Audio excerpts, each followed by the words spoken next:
Capítulo 21. Os planos do coronel. No dia seguinte, para a alegria do Manuel, o doutor o informou de que estava arrumando um emprego para Marta na cidade, que eles morariam numa casa de pensão e que depois traria Mário.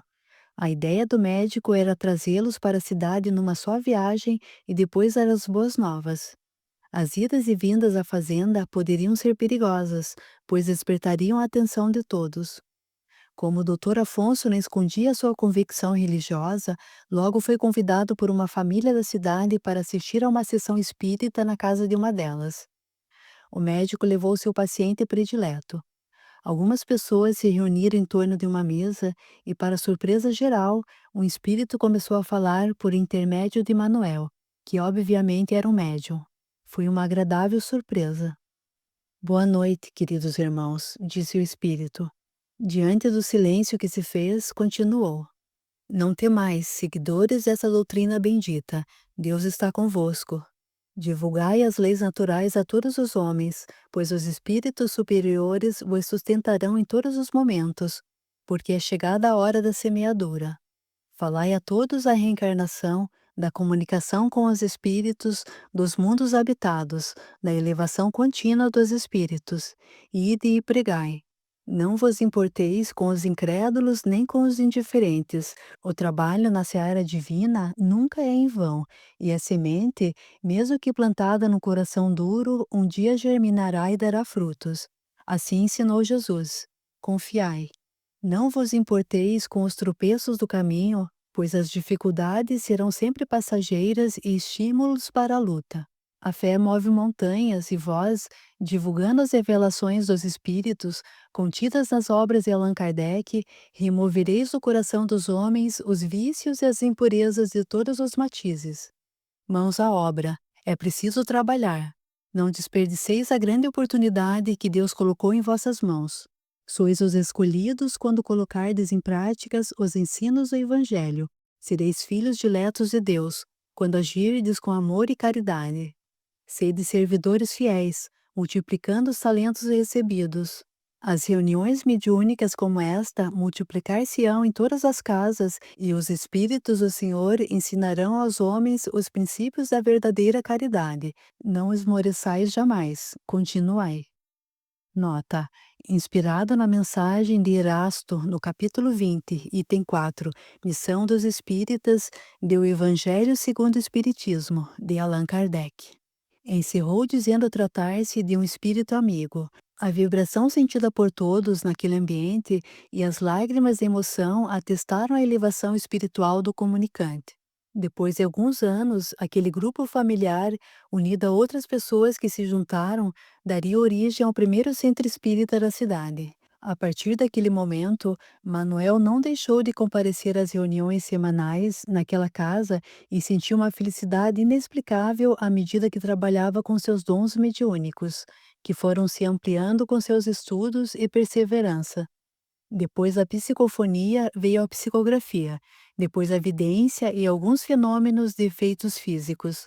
As dúvidas doutrinárias eram discutidas com o médico amigo, que providenciou estudarem juntos o Guia dos Evocadores. Nota: o Livro dos Médiuns, ou Guia dos Médiuns e dos Evocadores, publicado por Allan Kardec em Paris, em 1861. O coronel estava confortavelmente sentado em seu escritório, com os braços apoiados nos braços da cadeira de couro, levemente reclinado para trás, olhando a paisagem, à tarde, pela ampla janela, visivelmente contrariado. Ele pensava: por que será que existe uma barreira que me separa daquela moça? Por que ela foge de mim? Será que não percebe que está me deixando louco? Às vezes tenho vontade de tomá-la à força. Não vou mais aceitar negativas, pois estou perdendo a paciência e ela não me conhece. O coronel nunca desabafou seus sentimentos com ninguém, mas naquele final de tarde, após a conversa com seu administrador a respeito das providências do dia, aproveitou para sondar notícias da moça que perturbava suas noites de sono. Você viu aquela menina hoje? Calma, coronel, a menina já tem dono, respondeu o capataz, sabendo das consequências de sua resposta. Explique-se, gritou o fazendeiro, como sempre fazia quando algo o desagradava. Coronel, Acho que a melhor coisa agora é manter distância, pois a moça está de namorico com o médico, aquele que atendia o pai dela, disse Alberto com o objetivo de provocar a ira do patrão. Fique sabendo que essa moça já está comprada. Paguei um preço muito alto por ela. Não vou permitir pardais na minha horta. Na verdade, ele sabia perfeitamente que não havia desembolsado nenhum tostão, pois o pobre pai é quem havia pago com a vida a defesa da filha. Mas ele era hábil em distorcer os fatos a seu favor, quando queria, e seus subordinados acatavam os argumentos como se fossem verdadeiros, para se aproveitarem da simpatia do patrão e colherem os dividendos que eram distribuídos aos empregados subservientes. Puro jogo de interesses que termina por enredar as almas umas às outras num relacionamento doentio. Coronel, se ela gosta dele, que suma com ele, Alberto falou, sabendo o que estava provocando no rico fazendeiro. Pare de falar besteiras, eu vou mostrar para você quem é que manda. Sou homem de fibra, lutei por ela, ganhei a luta. Vou exigir o prêmio a que tenho direito, custe o que custar. Você sabe que ninguém me passa a perna, ninguém. Falou cerrando os punhos e olhando com firmeza para o capataz que o estava desafiando. Coronel, esse nervosismo vai lhe fazer mal. Quem sabe o que faz mal para mim sou eu. A partir de hoje não permitirei a entrada desse médico na fazenda e amanhã de manhã transfiro o irmão dela para a plantação de milho, na pedreira, como já conversamos. Vou levá-la para o sítio mesmo que ela não queira. Ela vai arrastada, pois eu ainda mando aqui e isso basta. Está na hora de colocar ordem nesta casa.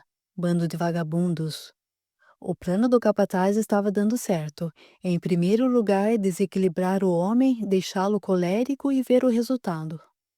Capítulo 22. A fuga de Marta. Marta havia despertado antes mesmo do sol nascer e, como sempre fazia, orou e agradeceu a oportunidade de um novo dia, pedindo a Deus que amparasse seu pai para que tivesse uma boa recuperação. Pediu forças para seu irmão continuar trabalhando com saúde. Agradeceu também a presença constante de sua mãe e, por fim, pediu bênçãos para seu amado, que certamente àquelas horas já estaria socorrendo os doentes. Penteou com cuidado seus cabelos antes de cobri-los com um lenço branco que destacava ainda mais os seus lindos olhos e os traços do seu rosto. Ainda envolvidas pelas vibrações da prece, pegou o livro que ganhara, o Evangelho segundo o Espiritismo, e deu continuidade à sua leitura diária. Estava já no capítulo 5, item 3, quando sublinhou com o lápis essas linhas que tocaram seu coração. Entretanto, desde que se admita Deus, não se pode concebê-lo sem perfeições infinitas. Ele deve ser todo poder, toda justiça, toda bondade, sem o que não seria Deus. Se Deus é soberanamente bom e justo, não pode agir por capricho nem com parcialidade. As vicissitudes da vida têm, pois, uma causa, e uma vez que Deus é justo, essa causa deve ser justa. É isso que cada um deve compenetrar-se bem.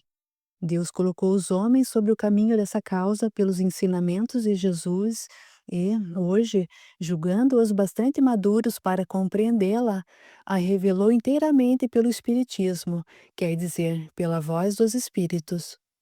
Meditando sobre o que acabara de ler, tomou o café com algumas bolachas de fubá que guardava dentro de uma lata e recebeu o beijo de seu irmão, que seguia para o trabalho. Quando notou que os primeiros raios da manhã, adentrando pela pequena janela, tomou parte do fogão a lenha e a fez pensar na bondade infinita de Deus que faz o sol brilhar diariamente sobre bons e maus. Os passos de alguém se aproximando fizeram com que ela se ajeitasse rapidamente. Era Carmen, a empregada da patroa, que estava sobressaltada e disse: Preciso falar rápido com você, Marta. Ontem à tardezinha, ao levar o café para o senhor Geraldo, ouvi uns gritos e parei assustada na porta do escritório. O que escutei tenho que lhe contar por dever de consciência. E relatou os planos do coronel. Marta ficou paralisada diante daquela revelação. Como era possível existir alguém assim? Pensou. Carmen explicou do grave risco que ela estava correndo em permanecendo ali e conseguiu convencê-la de que deveria partir imediatamente, pois o coronel poderia chegar a qualquer momento. Se você está namorando o médico, como ele disse, seria melhor pedir para ele vir buscá-la o mais rápido possível. Agora vamos rápido, vamos sumir daqui.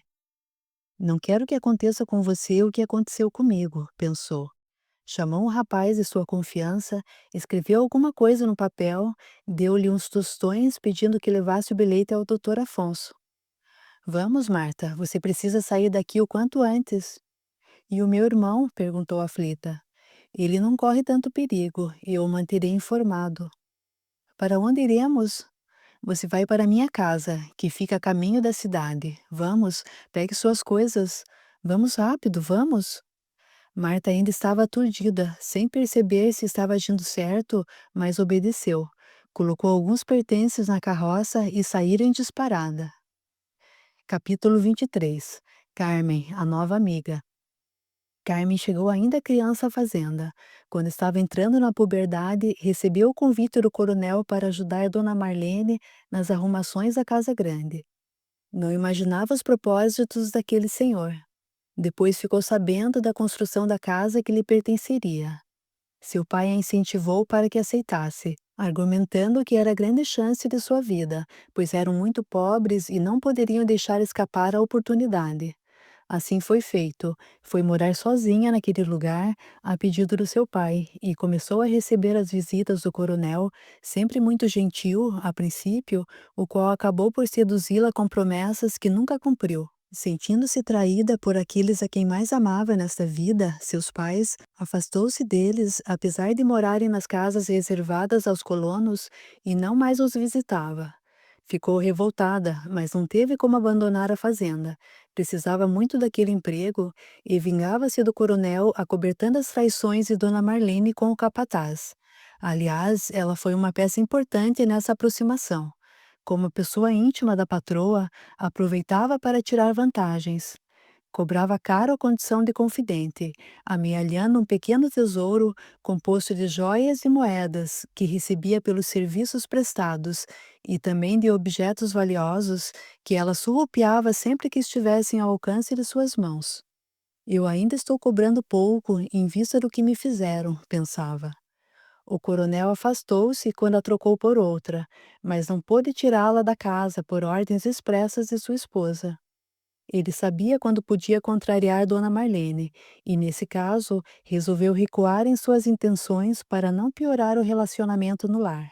Então a amante, apesar de preterida, continuava com as mesmas regalias. Quando Carmen descobriu o plano contra Marta, a bela moça, compadeceu-se, recordou-se de sua vida difícil e das lágrimas que derramou quando descobriu que fora enganada, e tomou a decisão de ampará-la a todo custo. Marta, aqui nesta casa estamos a poucos minutos da cidade. Vamos esperar pelo seu namorado e, se ele não aparecer, eu irei pessoalmente avisá-lo. Procure ficar calma, descanse, pois aqui você estará segura. Seu irmão não terá problemas. O coronel só se interessa por mulheres. Carmen falou, transmitindo segurança para a jovem assustada à sua frente e aproveitou para contar resumidamente a sua vida, o que foi suficiente para que Marta avaliasse o valor da ajuda recebida. Não tinha como agradecer a bondade daquela mulher que caiu do céu.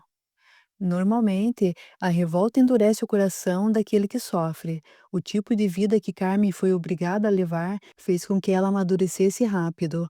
Ainda conservava a beleza da juventude, mas o sorriso era amargo. No caso de Marta, ela agia sem segundas intenções.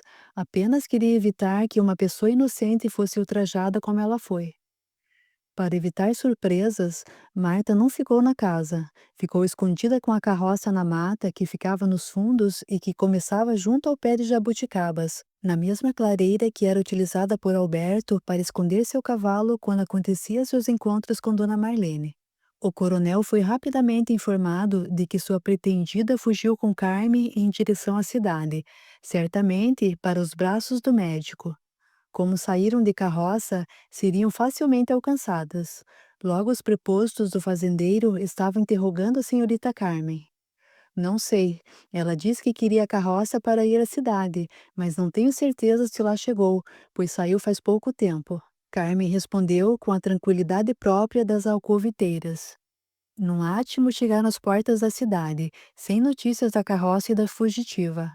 Perguntaram ao cocheiro e ninguém viu carroça nenhuma sair daquela estrada. Dá para imaginar o estado do coronel com a notícia que recebeu. Capítulo 24.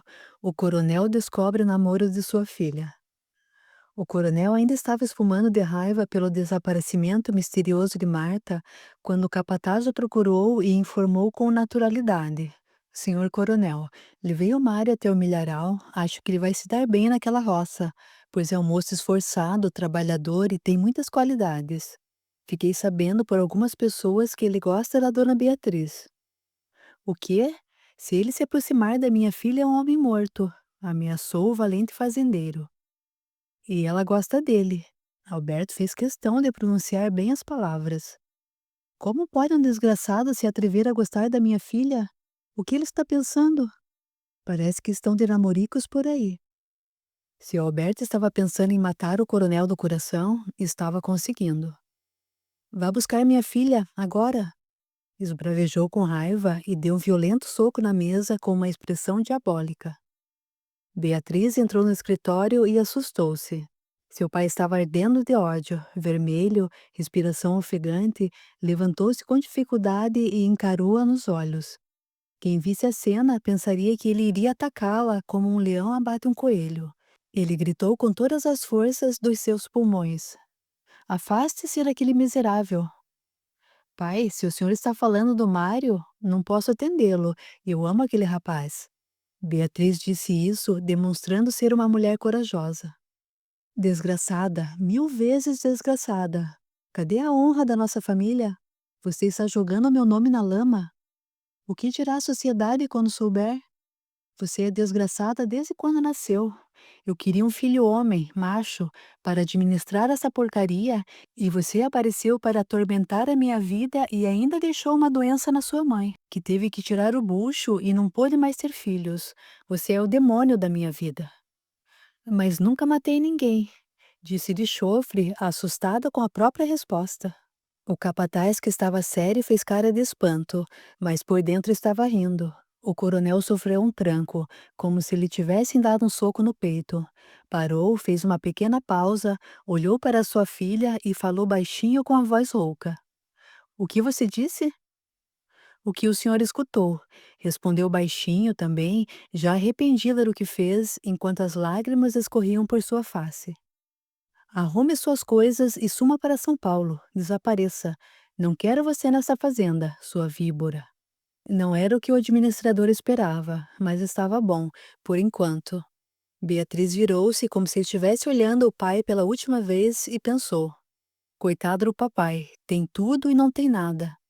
E não gostou da cara do capataz. Sentiu que ele estava feliz com aquela situação. Correu para a casa grande, procurou o colo da mãe, chorou muito, falou da discussão com o pai e, pedindo que ela guardasse segredo, contou que presenciou quando o pai atirou no Antônio e depois o jogou no rio. Omitiu que o homem foi socorrido, pois sua confiança na mãe não chegava a esse ponto. A mãe soltou um grito de dor, não pela revelação de que o pai matara um homem, porque ela sabia de outras histórias parecidas. Sentiu sim a perda do bom pai de família. Sabia o quanto ele amava os filhos e do bom partido que era. Que desperdício, pensou. Beatriz preparou-se para pegar o trem. Nota: a Companhia Estrada de Ferro de Araraquara foi inaugurada em 1896 e desde logo iniciada a continuidade da estrada até Matão, cuja linha foi inaugurada em 1899. Em 1903, atingia a cidade de Taguaritinga, escoando toda a produção de café até o Porto de Santos e servindo ao transporte de passageiros até a capital do estado, que saía no dia seguinte, de madrugada, para São Paulo. Estava decidida, não teria forças para se despedir de Mário, o amor de sua vida. O sol ainda não tinha surgido no horizonte e a estação fervilhava. De posse de seu bilhete, Beatriz entrou no vagão e, ao sentar-se, notou um periódico sobre o assento. Era o jornal O Clarim. Nota: O jornal O Clarim passou a ser editado em Matão em 1905 por Caibar Schutel, que o distribuía nos assentos do trem como meio para divulgar a doutrina dos espíritos. Tomou-o em suas mãos e, logo que o trem pôs-se em marcha, devorou todo o seu conteúdo, o que a deixou mais calma e confiante no futuro. Aqueles artigos falavam direto ao seu coração, eram como um bálsamo suavizante e ela interessou-se por aqueles assuntos. Era a primeira vez que tomava contato com a doutrina espírita. Depois, já em São Paulo, inscreveu-se como assinante daquele mensário. Capítulo 25. A viagem para São Paulo. O doutor Afonso recebeu o recado do mensageiro e nem terminou o atendimento que fazia. Passou a responsabilidade para outro colega e, seguindo as instruções, partiu com urgência para a casa da Carmen e levou Marta, com sua pequena mudança, para a casa de pensão. Tudo muito rápido. Estava preocupado, mas feliz. Naquele momento, sua amada estava junto dele, na cidade, e o coronel não poderia aplicar ali as leis que aplicavam na fazenda. Mário, quando retornou, no final da tarde, da plantação de milho, em seu primeiro dia de trabalho, não encontrou sua irmã. A casa estava vazia e em desalinho. Ficou nervoso, mas logo foi informado do ocorrido e seguiu a cavalo para a casa de Carmen e de lá para a Santa Casa de Misericórdia, onde informaram de que sua irmã se encontrava na pensão da Dona Matilde, próximo ao Largo da Matriz. Mas nada lhe falaram a respeito de Manuel da Cruz, porque não sabiam do parentesco entre ambos. Depois de inteirar-se com detalhes dos lamentáveis acontecimentos, concluiu que não poderia mais aparecer na fazenda. No dia seguinte, o Dr. Afonso fez uma surpresa. Levou os irmãos para visitarem o pai no hospital, informando que, apesar de ele estar liberado dos cuidados médicos, só saía do hospital acompanhado do amigo médico, pelos motivos sabidos, e que então o pai poderia ir morar com eles na casa de pensão. No encontro, a alegria foi geral. Abraçaram tanto o pai que esse voltou a ter dor nas costelas, por uns 3 dias, e quase teve que ficar acamado de novo. Marta começou a trabalhar no bazar araraquarense, no Largo da Matriz, próximo da pensão, e o irmão, ao contrário do que se previa, conseguiu emprego numa cocheira próxima. Mário sempre teve um amor especial pelos animais. Na fazenda, os cavalos percebiam a sua presença de longe. Demonstravam alegria com a sua chegada, pois ele era um moço bom e os tratava bem. Contando apenas para Marta, que estava cada vez mais radiante, o médico começou a procurar uma casa para alugar, pois estava na hora de sair daquele quarto da Santa Casa e reunir todos num canto só. Estava reiniciando uma nova vida e pensava nos planos para o futuro próximo. Mário confiava muito em sua amada e, mesmo não conhecendo os motivos da viagem inesperada para São Paulo, estava tranquilo, pois sabia que Beatriz tinha uma boa personalidade. Era firme e segura nas decisões e isto o agradava, apesar da situação em que estavam vivendo. Também confiava em Deus e nas suas orações pediu pela sua amada que estava na capital prosseguindo os estudos. Passado alguns dias, as saudades o estavam matando. Era impossível viver sem a Bia. E, apesar das ponderações da irmã, ele resolveu partir para São Paulo e assim fez. Convenceu o futuro cunhado a lhe emprestar um pouco de dinheiro, um terno e um chapéu decente, pois homem sem um bom terno era considerado vagabundo. Na madrugada imediata, estava na estação pronto para partir. O apito do fiscal de plataforma o deixou emocionado, pois era a primeira vez que viajava de trem. Quando chegou à capital, ficou extasiado com a grandiosidade da metrópole. Depois de obter as informações que precisava, dirigiu-se a pé da Estação da Luz até a Praça da República. Um magnífico prédio o aguardava. Fora construído recentemente pelo arquiteto Francisco de Paula Ramos de Azevedo e se destacava imponente diante de outras construções. Estava diante da famosa Escola Normal Caetano de Campos, mas não se intimidou. Venceu as escadas, procurou a secretaria que ficava à direita após o hall de entrada e procurou pela jovem Beatriz Medeiros da Silva. Apesar de todo o seu esforço, notaram que se tratava de um moço interiorano, não tão bem vestido. E quando ele perguntou, com o sotaque característico do interior, por aquela estudante pertencente a uma classe distinta, de família reconhecidamente rica, quase foi enxotado do local. Com rispidez e má vontade, pediram que ele aguardasse até o intervalo das aulas, quando então ela seria avisada de sua presença. No momento aprazado, a funcionária da escola informou respeitosamente: Senhorita Beatriz, o moço a está procurando na portaria. Falou, esquecendo-se do nome de Mário. Não estou esperando ninguém. Diga para voltar mais tarde, pois estou ocupada com a próxima aula de psicologia e preciso terminar meus trabalhos. A atendente voltou com ar de vitoriosa e anunciou secamente para o caipira: É para o senhor voltar mais tarde. Agora ela não pode atender. Quando posso voltar? Nunca mais, pensou e respondeu com arrogância. Após as 18 horas, quando terminam as aulas, se ela quiser falar com o senhor. Bem entendido. Ela não pode me atender agora? Preciso voltar ainda hoje para minha cidade. Depois das 18 horas vou perder o trem. Mário falou implorando. Acho que fui muito clara, senhor. Espere o término das aulas. A senhora atendente, no uniforme azul marinho impecável, já não escondia sua irritação. Por favor, só mais uma coisa. Diga para ela que vem convidá-la para escalar o pico do Everest. O quê? O pico do Everest, disse, segurando para não rir. Contrariada, a senhora voltou para o interior da escola famosa. Senhorita Beatriz, o moço disse que veio convidá-la para escalar o pico do Everest. A funcionária nem terminou de falar e a estudante deu um grito, jogou seu material escolar no chão e saiu correndo sem saber se chorava ou se ria. Jogou-se nos braços do rapaz com tanta fúria que, se ele não fosse tão forte, ambos teriam se estatelado no chão. Assistindo a cena e os longos beijos, escandalosos para a época, estava a senhora encarregada da secretaria antevendo com prazer a punição que a estudante certamente receberia pela sua descompostura. Meu amor, quando você chegou? Faz apenas alguns minutos e devo retornar hoje mesmo. Não suportei a sua falta. Eu também estava morrendo de saudades, mas não escrevi porque a carta cairia nas mãos do papai. Ah, você não pode imaginar o quanto eu o amo. E trocaram juras de amor. O sinal para o retorno às aulas fez a futura professora voltar à terra firme. Retornou para pegar suas coisas no interior da escola e saiu de braços com o Mário, sem dar satisfações a ninguém. Seria punida.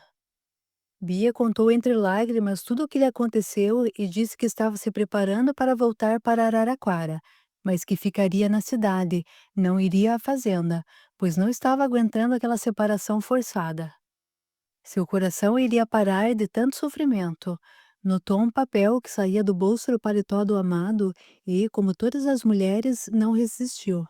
O que é isso? Peguei no trem, é um jornal, o Clarim, de Matão.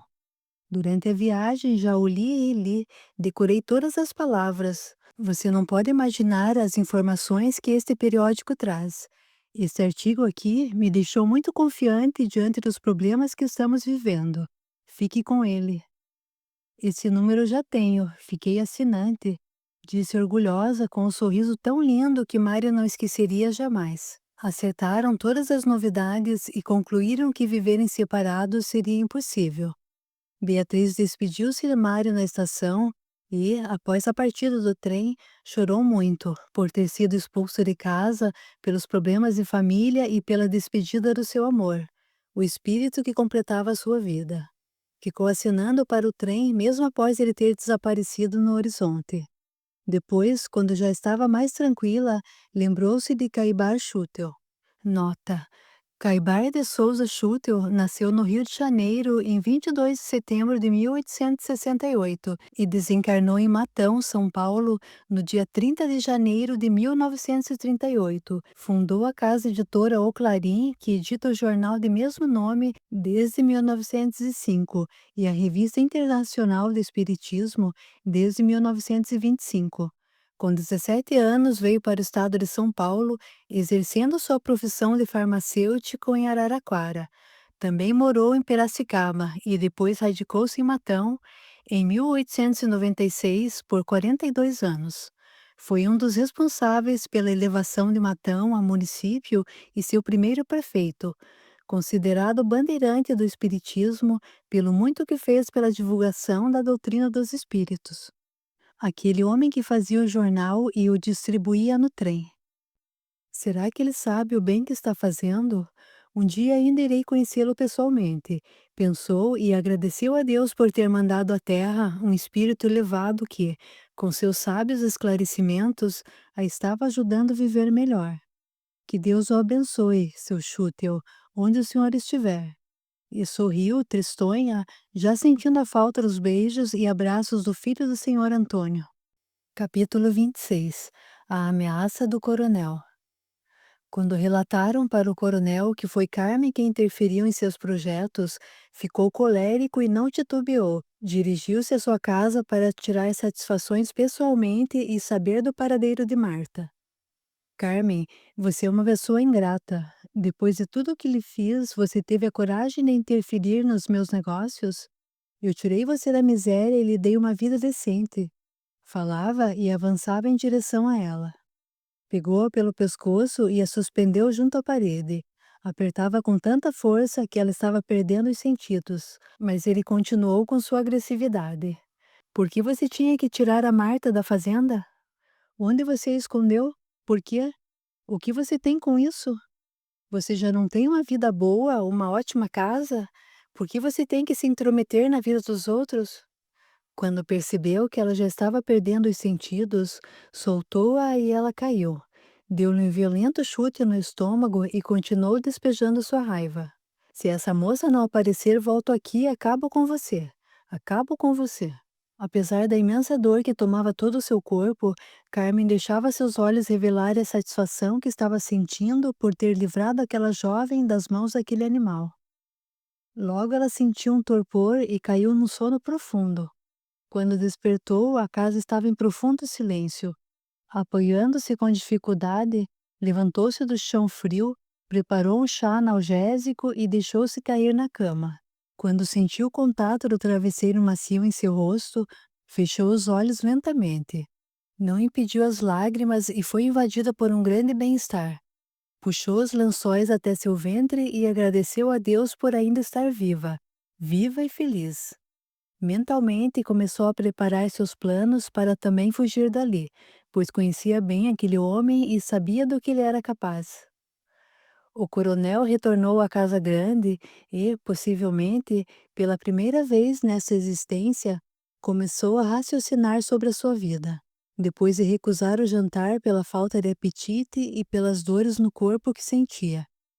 Puxou uma velha cadeira de balanço que ficava no canto direito da varanda, preparou um cigarro de palha, tirou as botas ali mesmo, reclinou-se espreguiçando as pernas, olhou para o horizonte e pensou: perdi a minha filha que traiu a minha confiança. Ela estava prestes a sujar a honra da família com um mísero empregadinho, um cocheiro vagabundo que tentou conquistá-la e agora vai seguir os passos da irmã. Mas esse já vai tarde. Perdi a Marta, que já estava prontinha para ser minha, e fui obrigada a eliminar um homem que me fez de bobo. E ninguém me faz de bobo. Fui traído pela Carmen, depois de tudo o que fiz por ela. Até casa dei para aquela desgraçada. Sei que meu capataz não é de confiança, é interesseiro, e todas as pessoas que me rodeiam são interesseiras. Já faz tempo que perdi minha mulher, ela não gosta mais de mim e eu não a suporto. Até Deus se esqueceu de mim, não me dando um herdeiro para continuar mantendo a fazenda. Não tenho mais idade para recomeçar. Daria todo o meu dinheiro? Tudo não, uma boa parte do que tenho se pudesse ser feliz. Um pouco já estaria bom. Pouco dinheiro, pouca felicidade, negócio fechado. Abatido, começou a sentir um cansaço e uma leve dor no peito. Estava se sentindo infeliz. Mas esses pensamentos não arrefeceram seu desejo de vingar-se da Carmen. O capataz estava feliz com as últimas notícias, pois seu plano estava indo bem. Cercar o velho de problemas para ele ficar doente ou louco e ser afastado da administração da fazenda e transmitir os seus poderes para seu empregado de confiança. Passados alguns dias, Carmen começou a não acreditar nas ameaças recebidas do coronel, pois achou que lhe fizeram um desabafo no momento de ódio, que ele até poderia lhe dar uma lição, mas não eliminá-la. No entanto, o coronel estava falando sério. Não podia imaginar que depois de ter dado tudo àquela mulher, ela o traísse daquele jeito. Quantas mulheres não desejariam estar no lugar dela? Será que ela não pensa? A ingratidão não merece perdão, pensava o fazendeiro. Capítulo 27. O casamento do médico. Senhorita Marta, hoje, se Vossa Senhoria permitir, vamos a este lugar, disse o médico, fazendo um ar jocoso de importância. Estendeu para sua amada o recorte de jornal que trazia no bolso, que ela leu em voz alta e com ansiedade. Polly te ama. Nessa confortável casa de diversões, como sempre, os seus espetáculos têm agradado imensamente. Os filmes exibidos durante a semana e caprichosamente escolhidos muito contribuíram para afirmar mais os méritos que a empresa possui acerca da organização de programas atraentes, que levam para o Politeama todas as noites uma multidão de espectadores. Lindos filmes foram passados, não desmerecendo nenhum deles no seu valor artístico, pois são produções das melhores fábricas mundiais. Le Course Rouge, ou O Carnaval Ensanguentado, em 8 partes, é um filme de barulhoso sucesso que o Politeama anuncia para breve. Após assistirem ao famoso filme No Politeama, na Rua 3, quando voltavam a pé para casa de mãos dadas, felizes, o médico operador da Santa Casa de Misericórdia pediu a mão de Marta em casamento. Ele já havia obtido a permissão de Manuel, mas ela ainda não sabia. Marta corou, ficou muito emocionada e disse o quanto o amava, mas, para uma decisão desse quilate, ouviria em primeiro lugar o pai querido. Ela nunca mais se esqueceu desse momento. Lembrava-se das horas, das roupas que estavam usando, do lugar em que foi feito o pedido, do jeito encabulado dele, das palavras, tudo, tudo ela registrou com muito carinho. Ele só se lembrava que foi depois do filme, filme que ele não assistiu.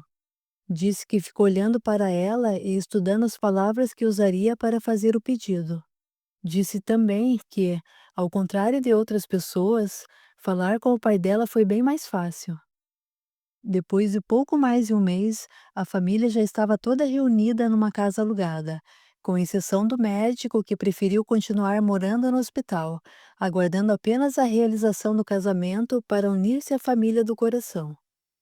Dr. Afonso providenciou a compra das alianças na Casa Henrique, especializada em relojoaria e ourivesaria, de propriedade de Henrique e Judite Lupo, que alguns anos mais tarde, no final de 1920, dariam início à produção de meias na cidade.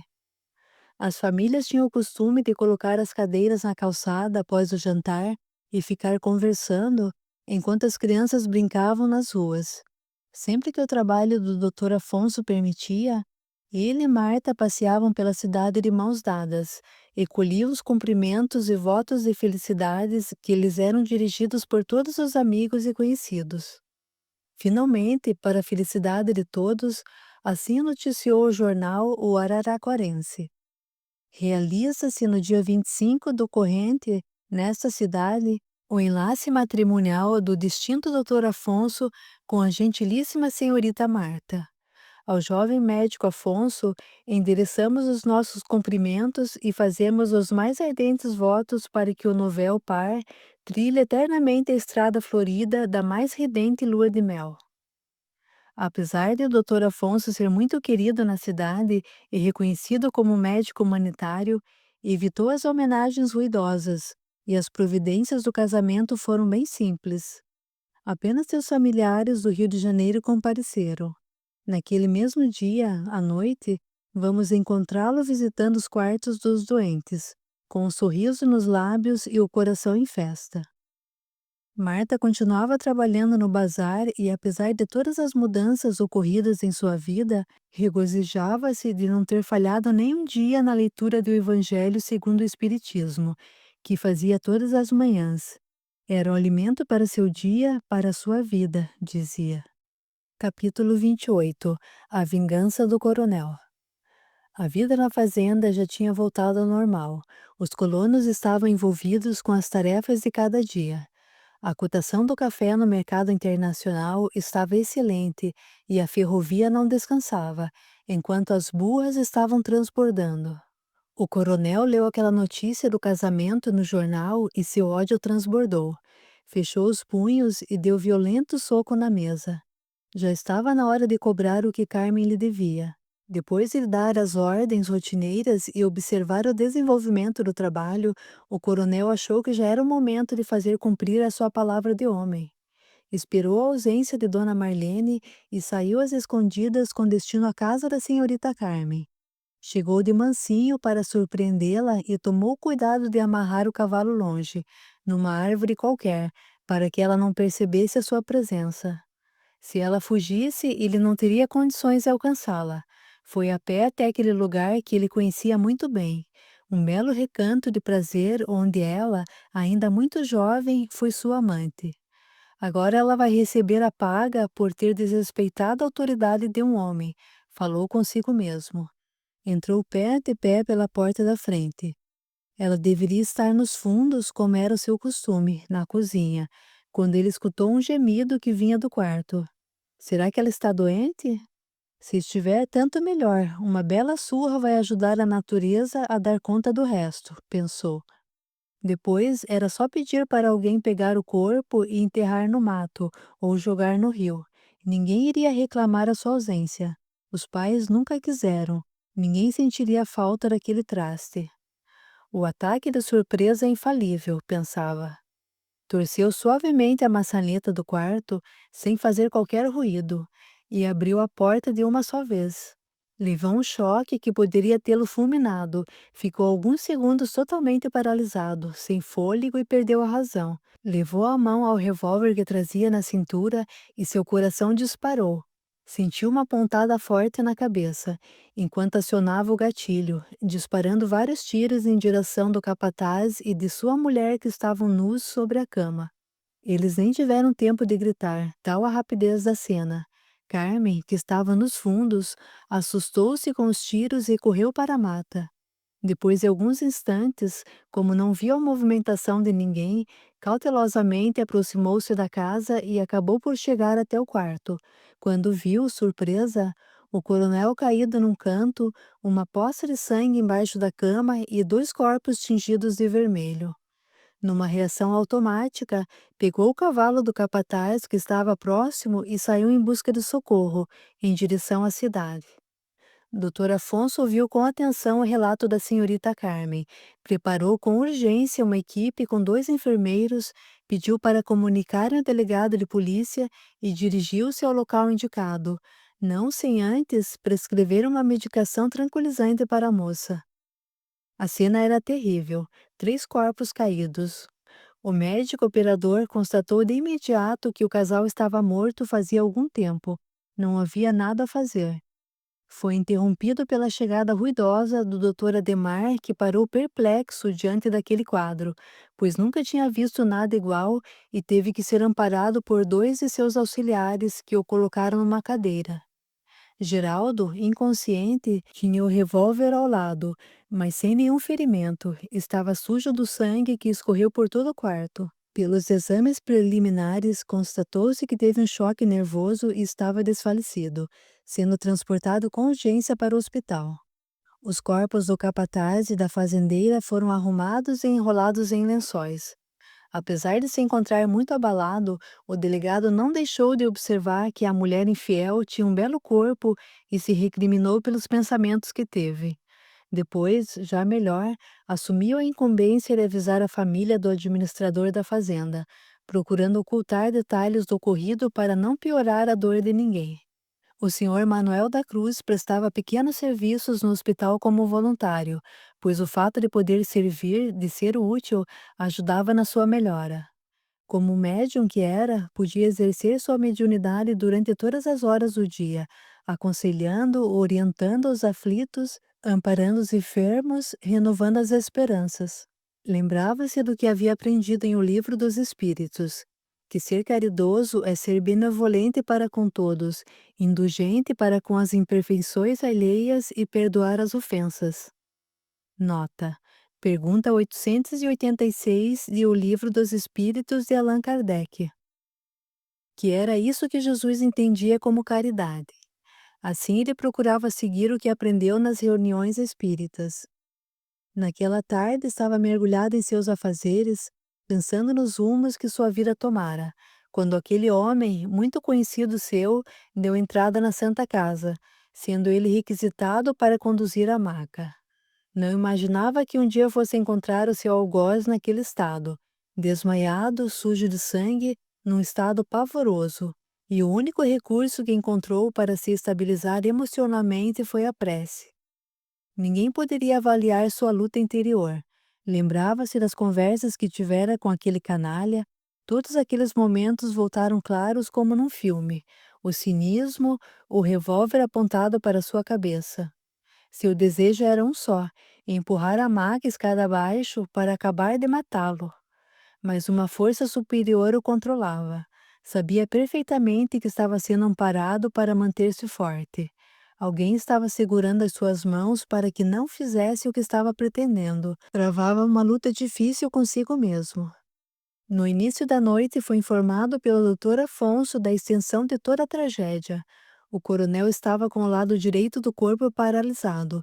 Teve um derrame cerebral e soube da traição de Dona Marlene com o Alberto. Antônio chorou sentidamente pela ruína daquela família, que poderia ser bem feliz, mas seus membros fizeram outras escolhas na vida. Pensou na Beatriz como se fosse sua própria filha, naquela bela jovem que sempre esteve órfã, já que pai ela nunca teve. Antônio procurou sentar-se, apoiando o rosto entre as mãos, deixando as lágrimas lavarem seu rosto. Como sempre acontecia nesses casos, quando pessoas influentes eram envolvidas em escândalos, o fato não foi divulgado. Os jornais silenciaram e a notícia corrente era de que o coronel, quando soube que o administrador e sua mulher haviam morrido num acidente com o tombamento da charrete, teve um derrame cerebral. Chegaram até a comentar à boca pequena que ele, como era um homem egoísta, estava mais pesaroso pela perda do administrador do que da mulher. O inquérito policial, referente aos crimes praticados pelo coronel, correu em segredo de justiça e concluiu-se que o ato foi executado por súbita emoção. Nota: os crimes passionais não eram novidade. Até o início do século XIX, as situações de infidelidade eram definidas nas ordenações filipinas, que davam ao marido traído o direito de matar sua esposa e o rival, desde que esse não fosse de melhor condição social que o marido. Se fosse, exigia-se a intervenção da justiça régia. Após a proclamação da República, o Código Penal de 1890, em seu artigo 27, abriu a possibilidade de absolver ou amenizar as penas dos acusados de crimes passionais, usando os argumentos de que estes haviam agido sob os impulsos da duradoura paixão ou de súbita emoção. Que o coronel foi um herói, que era assim mesmo que se devia fazer. Capítulo 29. A mudança de Carmen. Depois dos trágicos acontecimentos, Carmen resolveu definitivamente preparar sua mudança para o Rio de Janeiro, onde pretendia iniciar uma nova vida. Aproveitou a confusão reinante para completar o que lhe faltava, e como tinha trânsito livre na casa grande, por ser empregada íntima da patroa, pegou todas as joias e valores que encontrou. Juntou com alguns utensílios necessários e marcou sua partida para o dia seguinte. Com referência ao acontecido, pensava: foi melhor do que eu imaginava, tiveram o que mereceram. Antes, foi despedir-se da jovem Marta, a quem muito se afeiçoou. Carmen, querida, vou sentir muito sua falta e sei que nunca poderei retribuir o bem que você me fez. Só Deus poderá recompensá-la, mas tem um tesouro que gostaria que você levasse. Falou, ofertando-lhe um exemplar do Evangelho segundo o Espiritismo. Nossa, Marta, não sabia que você mexia com essas coisas? Falou Carmen com certa preocupação. Não faça julgamento precipitado.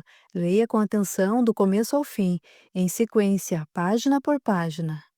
Marta repetiu as instruções que recebera do seu amado. E depois você me dirá se não é um verdadeiro tesouro. Quero receber notícias. Escreva-me contando sobre sua vida na cidade do Rio de Janeiro e não se esqueça de mim, pois sou-lhe muito grata por tudo que você me fez. Abraçaram-se e Marta sabia que sentiria a ausência da amiga a quem devia tanto. Passados alguns meses, Marta recebe uma longa carta da amiga escrita a bico de pena.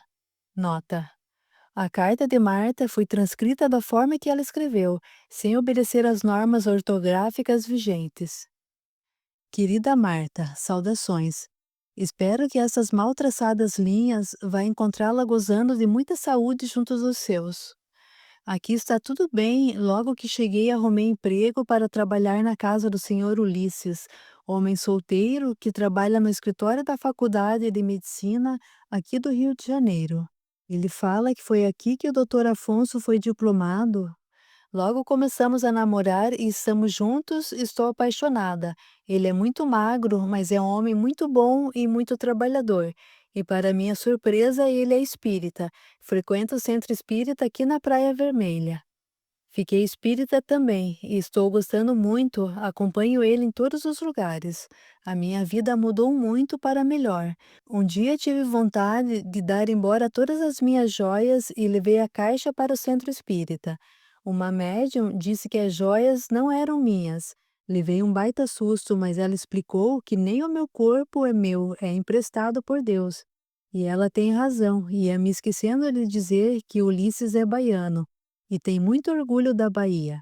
Diz que Salvador foi a primeira capital do Brasil, que teve o primeiro centro espírita do Brasil e recebeu o primeiro carro a vapor do Brasil, que subiu a ladeira da Conceição, da praia até a Praça do Palácio. Eu gosto das histórias que ele conta, tenho aprendido muito. Estou lendo o Evangelho do jeito que você falou e não terminei ainda, mas estou gostando e não sou mais do jeito que você conheceu. O Ulisses tem me ajudado muito, ele fala muito do Dr. Bezerra de Menezes, que desencarnou em 1900. Fala muito do trabalho extraordinário desse homem que vivia no Rio de Janeiro. Falei do nosso Caibar Chútil de Matão. Ele falou que não é nosso, foi emprestado do Rio de Janeiro, porque nasceu aqui. Achei muita graça. Ele é muito divertido. A gente se ama muito. Ele falou também de Eurípides Barzanufo, da cidade de Sacramento, Minas Gerais, que fez o Colégio Allan Kardec, primeiro colégio espírita do Brasil.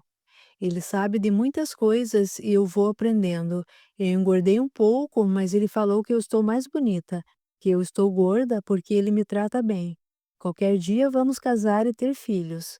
Mas ele não quer porque ele acha que está velho, mas não está velho, está magro, não há doce que dê jeito. Mas é um homem bom, me trata muito bem e eu sempre estou tratando ele com amor. Só fui aprender o que é amor com ele, antes não sabia viver. Desculpe pelos erros e pelos borrões.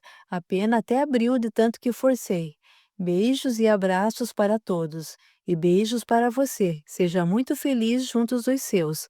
Saudades. Sua amiga de sempre, Carmen.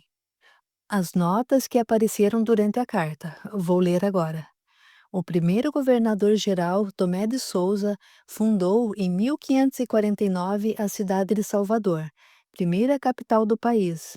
Depois, a cidade do Rio de Janeiro foi a capital da colônia, do Império e da República do Brasil durante quase 2 séculos e meio, de 1716 a 1960.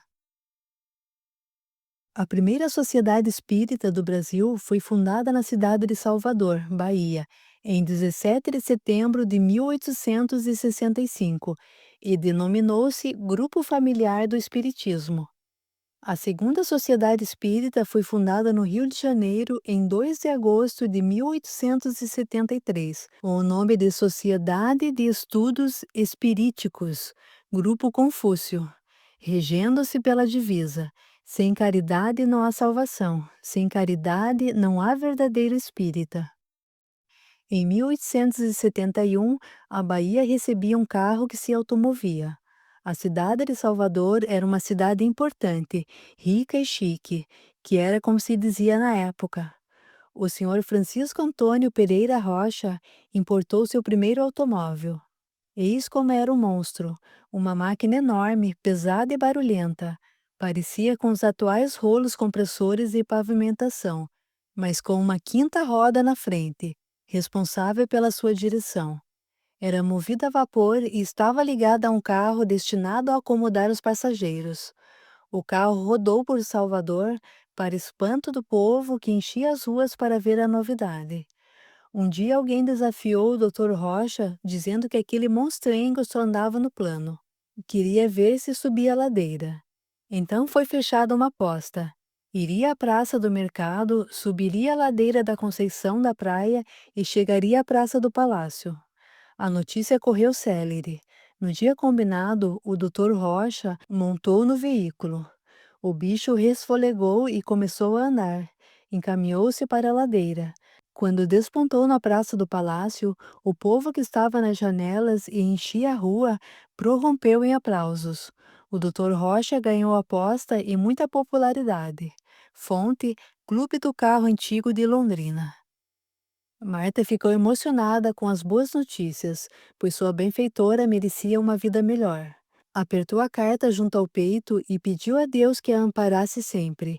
Respondeu ao missivo com carinho, mas não teve mais notícias de Carme, nem do senhor Ulisses. Certamente estavam bem. Capítulo 30. O coronel recebe a visita de sua filha. Como as ligações telefônicas para São Paulo eram muito demoradas e, quando completadas, não se ouvia nada, o delegado providenciou dar a notícia para a senhorita Beatriz por telegrama. Seus pais doentes precisam você. VG, volte urgente. PT, Dr. Ademar, delegado Polícia, PT. E o delegado raciocinou também que, se a ligação ficasse boa, ele não saberia explicar o acontecido com o tato necessário. Telegrama era na hora. O telegrafista da estação transmitia com urgência para a Estação da Luz. Depois era contar com os préstimos do estafeta. Se o telegrama fosse enviado por qualquer outra pessoa, não teria ocasionado o impacto que teve.